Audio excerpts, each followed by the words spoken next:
السلام عليكم، صباح الخير شباب. اليوم جتكم فيديو جديد وخلطة جديدة راح يسوي طيور مالتكم اسود ان شاء الله.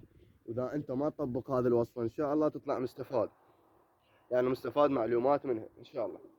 طبعا شباب، اذا طيورك بيها كنكر، اذا طيورك مغوشة، اذا طيورك ما تطير، اذا طيورك ما تزوج، يعني هذا منشط عام الهن وطارد مال امراض وبكتيريا.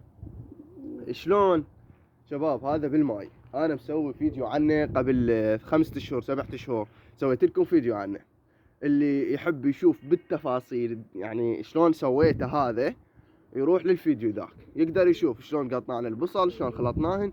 وهسه راح اشرح لكم شرح عليه هيك، لان انا ما قدرت اصور صراحه. شباب، تجيبون بصل نص بصلايه، وتجيبون فصين ثوم، لان الفصين الهيج، او ثوم بودره خاشوقه مال شاي. تمام، ثوم البودره هذا موجود عند العطار، يعني ب1000 دينار وب500 يعطيكم عادي، مو مشكله. وتجيبون الكركم خاشوقه مال اكل، او نص خاشوقه مال اكل بكيفكم عادي، ما ينفع ما يضر. تمام، اذن تجيبونهن تخلوهم بخلاط وتخلون عليهن لترين ماي، يا لترين، قلاصين ماي. هذا راح يصير مركز، يعني يصير شلون العصير السومر تخليه عليه ماي، عصير مركز. هذا نفس الشيء، تخلونه على 15 لتر او تخلونه على 6 لترات، انتم بكيفكم. بس هذا الوقت مالته المفروض يعني للطير تخليه يطير عطشان، تخليه رأسا يعني بكيفك، انت بمزاجك عادي. بس الوقت المحدد لك 24 ساعة. يعني هسه انا خليته هنا الساعة تقريبا ب6 الصبح، لازم باكر ب6 الصبح اشيلن هذا عنهن. تمام، انا نصيحة لكم من تشيلوا انتم ما راح تسوون خلطة ثانية لهن، اكيد راح تخلون ماي عادي.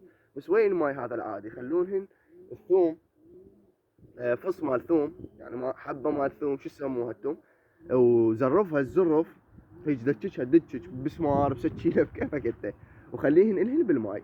هذا همين طارد للبكتيريا وطارد للامراض، يعني همين يعطيهن صحه. اما هاي الخلطه مالتنا بها الثوم هو يعتبر معقم وطارد للامراض، ويعتبر شو اسمه، للديدان، طارد للديدان، مرض الديدان. شوف هذا راح لها لك. تمام، والكركم عندكم للكنكر وللتنفسية يعني كل شيء. إذا تخلون عليه ليمون بعد أو الخل، الأحماض هاي منظفة. يعني شلون مكان عندنا، أضرب لكم مثال هسه، أنا مكان عندنا وسخ نخليه له ديتول يجي ينظفه. هاي الأحماض نفس الشيء، يعني خل التفاح لو الليمون. هسه خلينا نصعد ذني، إلا صعد الشباك. هاي انتهى مصعدي.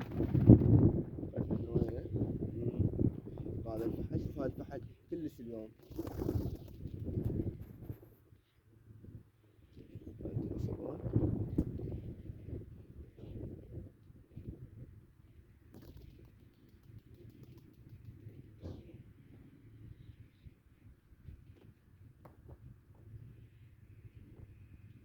عندنا هذا الفحم سخون، هذا شوية تعبان، وسويت الخلطة على موده. ان شاء الله تشوفونه يعني بالفيديوهات الجاية. طبعا شباب، هواي ناس كانت طيورها تحط، يعني هسه انا مثل هذا جاري، اجي القى حماماته بالسطح، دائما اجي القى حماماته بالسطح. يعني اتعجب، اقول له شلون يابا؟ يقول لي ماشي، ايش اسوي مثل اربطهن بحبل؟ شباب، طيور انت تتحكم بيها، يعني تقدر طيورك ما تقدر تخليها تحط، انت بكيفك تقدر ما تخليها تحط. يعني شفت هذا اللي بصفي ارافل، طيوره زين، يعني زينه شفتها، مو ارافل بيها فضاضي بيها، المهم خلينا نقول ارافل احنا. تمام، طيوره قويه زينه يعني تطير وتفتح. وهذا تحط ما خلاها. مرة ثانية يا اخي كافي، هسه شنو الملحة هاي؟ النوبة راحت منها حطتها، قلت لا اكلها، خلي طيورك يتعلم هيك. طير لا تلحون عليه شباب، طير فرة واحدة خليه يفر، النوب نزله.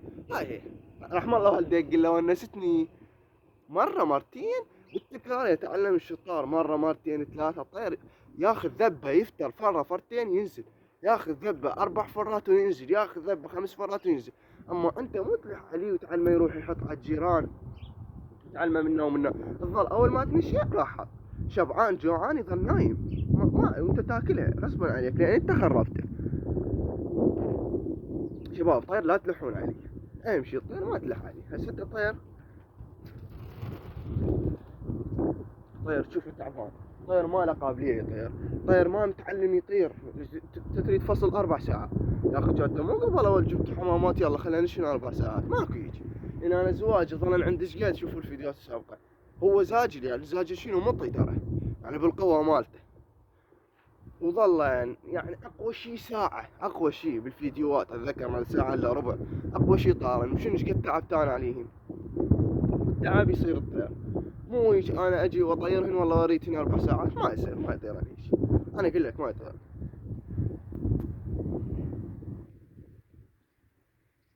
هسه شلون ذني مثلا اجوني شنهن، اذنهن ما طايرات وما متعلمات يطيرن، شو سوى؟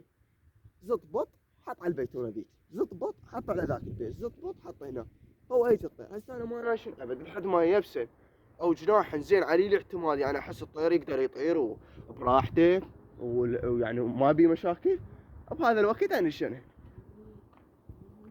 المهم شباب لهنا وصلنا لنهاية الفيديو، في امان الله، وكان معكم اخوكم ما ادري شو اسمه، وهاي لايكاتكم على السوالف تعرفوها بعد.